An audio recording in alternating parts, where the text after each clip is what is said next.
नमस्कार, स्वागत है आपका नेशनल खबर पर। इस वक्त मैं बात करने जा रहा हूं एक छोटी सी जो है तकरीर की असदुद्दीन ओवैसी ने, और उसी पर जो है मैं इस वक्त अपनी तनकीद करने जा रहा हूं उस तकरीर पे। हालांकि मैं उनकी तकरीर पर तनकीद करने वाला कोई बहुत बड़ा आदमी तो हूं नहीं, लेकिन फिर भी एक दफ़े मैं आपको बताता हूं परत दर परत कि क्या चीज़ें उन्होंने कही। पहली चीज़ जो उन्होंने कहा कि एक ब्लास्ट हुआ था मोदासा में, और उस ब्लास्ट के बाद आज तक उसमें मरे लोग जो हैं वो इंसाफ की गुहार लगा रहे हैं, इंसाफ का इंतज़ार कर रहे हैं। उन्होंने 2008 में जो एक बम ब्लास्ट हुआ था मोदासा में, जिसमें 7 लोगों की जान गई थी, उसके बारे में बात की।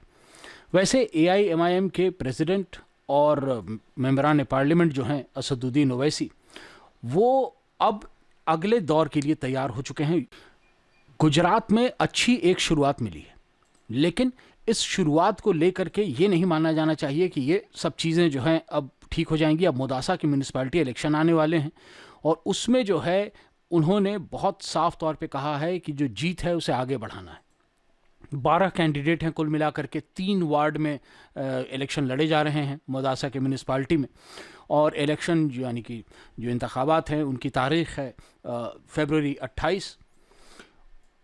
जब तकरीर शुरू की तो उन्होंने कहा कि आपको याद है सितंबर 29, 2008 को मोदासा में क्या हुआ था। ओवैसी की इस बात पर क्राउड जो है वहाँ पर जो जमा था उसने कहा कि भाई बम ब्लास्ट हुआ था, और उन्होंने कहा कि मरने वालों में एक 15 साल का बच्चा था जिसका नाम था जमाल अब दीन गौरी। एक मॉस्क के पास में धमाका था, रमज़ान का महीना था, लोग जो है खुशी खुशी अपनी चीज़ें कर रहे थे, नमाज पढ़ के निकल रहे थे, और उसमें 7 लोग हलाक हो गए, 100 से ज़्यादा लोग इंजर्ड थे। और उन्होंने तब सवाल किया बीजेपी से, ख़ास तौर पर जो है वज़ीर आज़म नरेंद्र मोदी से, गुजरात के चीफ मिनिस्टर और राष्ट्रीय संघ सेवक संघ के जो है लोग, उन लोगों से उन्होंने पूछा, कांग्रेस के उन लोगों से जिन्हों की इन्होंने बड़े अच्छे से कहा कि आप जो है डरपोक हैं, क्या कभी ये लोग जमाल के लिए एक लफ्ज़ भी बोलेंगे? उन्होंने कहा कि आज तक उस धमाके को कराने वाले लोग कानून की गिरफ्त में नहीं हैं। जो लोग मरे, उनकी जो फैमिलीज़ हैं, उनके जो परिवार हैं, उन्हें खुद आज तक नहीं मालूम कि आखिर ये नामाकूल हरकत की किसने थी, क्यों इतनी बड़ी कीमत चुकाई उन लोगों ने। उसके बाद ओवैसी साहब ने कहा कि अब मौका है कि हम एक और जमाल को मरने नहीं देंगे मोदासा में। इंसानी जो जान होती है उसकी कीमत होती है, चाहे वो हिंदू हो, मुसलमान हो, ट्राइबल हो, कोई भी हो। उन्होंने कहा कि अगर मेरा नाम असदुद्दीन ओवैसी है तो मेरी ज़िंदगी की वैल्यू है, क्योंकि वो वैल्यू जो है मुझे दी है डॉक्टर भीमराव अंबेडकर की जो है जो कॉन्स्टिट्यूशन है, जो आइन है, उसने दिया है। इसीलिए उन्होंने कहा कि फरवरी 28 को जब वोट करना हो तो निकल करके वोट करना है उन लोगों के लिए जिनकी शहादत हुई थी। अब आता हूं मैं मुद्दे पे। मुद्दा यह है कि इस पर्टिकुलर भाषण में उन्होंने एक बहुत अलग काम किया जो अभी तक उन्होंने नहीं किया था, और वो काम था अरविंद केजरीवाल पर हमला। अरविंद केजरीवाल जो हैं वो अपने आप में एक बड़े नेता हैं, और अगर ये कहा जाए कि उनका आना गुजरात में एक तरह से कांग्रेस के लिए बहुत भारी पड़ा तो गलत नहीं होगा। लेकिन अरविंद केजरीवाल की सच्चाई जानना भी बहुत ज़रूरी है। ये बात कही असदुद्दीन ओवैसी ने। उन्होंने कहा कि बहुत सारे ऐसे लोग हैं हिंदुस्तान के अंदर जो ज़बानी जमा खर्च काम करने में बहुत विश्वास करते हैं। उनमें से एक है अरविंद केजरीवाल। अरविंद केजरीवाल के लिए उन्होंने कहा कि जिस वक्त दिल्ली सुलग रही थी, CAA के बाद राइट्स चल रहे थे, हिंदू और मुसलमान दोनों इंसानियत भूल करके एक दूसरे पर टूट पड़े थे। ये उन्होंने हिंदू और मुसलमान दोनों के लिए कहा। उस वक्त दिल्ली के चीफ मिनिस्टर क्या कर रहे थे? वो बैठे हुए थे जाकर के गांधी की समाधि पर। फिर ओवैसी ने कहा कि गांधी के नाम पर सियासत करने वाले लोगों को यह बात याद रखनी चाहिए कि गांधी जहां भी राइट होती थी वहां पहुंचते थे, वहां पहुंच करके वो अपनी बात सामने रखते थे और कहते थे अगर मारना है तो मुझे मारो, एक दूसरे को नहीं। उन्होंने कहा कि जो झाड़ू लेकर के आया है यहां, वो बेसिकली एक बुज़दिल इंसान है।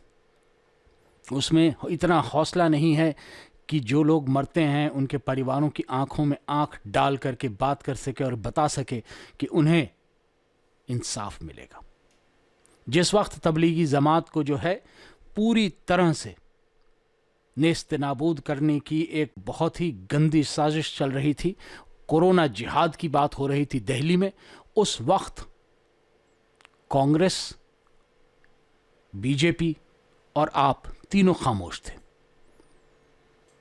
फिर उन्होंने कहा कि कांग्रेस ने तो मुदासा में आज तक जो है कोई मुस्लिम मेयर भी नहीं दिया है, जबकि वोट बैंक इस्तेमाल वो हमेशा मुसलमानों का करते रहे।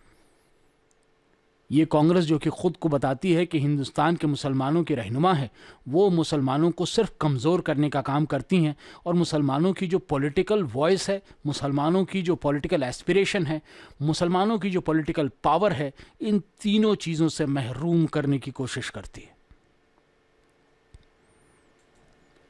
बात दरअसल ये है कि इस वक्त ज़रूरत है कि लोग एक दूसरे की तरफ देख करके एक सवाल करें, मेरे इलाके के लिए बेहतर कौन? क्योंकि अगर सारे इलाकों के कॉरपोरेटर, एमएलएज और एमपीज ऐसे आ गए जो अपने अपने इलाके का भला करने के लिए बैठे हों, तो इस मुल्क का भला हो जाएगा। सरकार चाहे न चाहे, अगर लोकल रिप्रेजेंटेटिव चाह लेता है तो सड़कें बन जाती, पैसे आ जाते हैं। सरकार चाहे न चाहे, अगर एमएलए चाहता है तो बिजली की व्यवस्था दुरुस्त हो जाती है, बिजली आ जाती है। अगर एमपी चाहे तो सरकार चाहे न चाहे किसी न किसी तरह से जो है, जो हमारे इदारे होते हैं लोकल, वो तमाम मजबूत होते चलते हैं। इसलिए वोट करते वक्त एक चीज़ बहुत ज़रूरी है याद रखना, इलाके की बेहतरी कौन करेगा। मैं इस बारे में और बातें आपको आके बताता रहूँगा, लेकिन इस वक्त मैं चाहता हूँ कि आप रुकें। सबसे पहले तो चैनल सब्सक्राइब कर लें अगर आपने नहीं किया है तो, शेयर कर दें इस वीडियो को। और ये वीडियो यहाँ ख़त्म नहीं हो रहा है, यहाँ के बाद अब मैं आपको वो पूरी तकरीर सुनाने जा रहा हूँ जहाँ पर अरविंद केजरीवाल के बारे में तनकीद की थी असदुद्दीन ओवैसी ने। ज़रूर देखिए अंत तक, बहुत ही ज़्यादा मेरे ख्याल से आपको आपके ख्यालात जो हैं उनकी जो साफगोई है उसमें इजाफा होगा। सुनिए यहाँ पर, और मुझे इजाज़त दीजिए, मैं उस वीडियो के बाद दोबारा वापस नहीं आऊँगा। वो वीडियो देख करके आप जा सकते हैं मेरे अगले वीडियो की तरफ। धन्यवाद। और पार्टी का उम्मीदवार आया, झाड़ू का कट्टा उसके हाथ में। ये इतना अजीब है, इतना बुज़दिल है, डरपोक है। जब दिल्ली में फसाद हो रहा था, जब दिल्ली में हिंदू और मुसलमान अपने आप को इंसान भूलकर एक दूसरे पर हमला कर रहा था, जब इंसानियत खत्म हो रही थी, 20 से ज्यादा मसाजिद को नुकसान पहुंचाया गया, जलाया गया, 50 से ज्यादा लोगों का कत्ल हुआ, ये झाड़ू वाला दिल्ली का बजाय उन महलों में जाता जहां पर गड़बड़ हो रही, ये जाकर गांधी की समाधि पर जाकर बैठ गया। अरे गांधी का अगर नाम लेकर अपनी दुकान चमकाते हो तो क्या तुम नहीं देखे कि तारीख में गांधी ने जहां का हिंदू मुस्लिम फसाद होता तो गांधी वहां पर पहुंच जाते। गांधी हिंदू और मुसलमानों से कहते कि मुझे मार दो पहले तुम।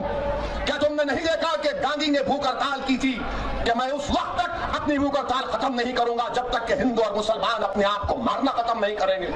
मगर ये बुज़दिल जाकर गांधी की समाधि पर बैठ गया। मेरे अजीज दोस्तों और बुजुर्गों, तबलीगी जमात को कोरोना जिहाद के नाम पर बदनाम किया गया, तबलीगी जमात के जिम्मेदारों को गिरफ्तार कर लिया गया, मगर उस वक्त ये दिल्ली का बुज़दिल खामोश बैठा हुआ था, अपनी ज़बान को नहीं खोल सका, बल्कि खुलकर तायीद कर रहा था जो बीजेपी दिल्ली में तबलीगी जमात को बदनाम करने की कोशिश कर रही थी।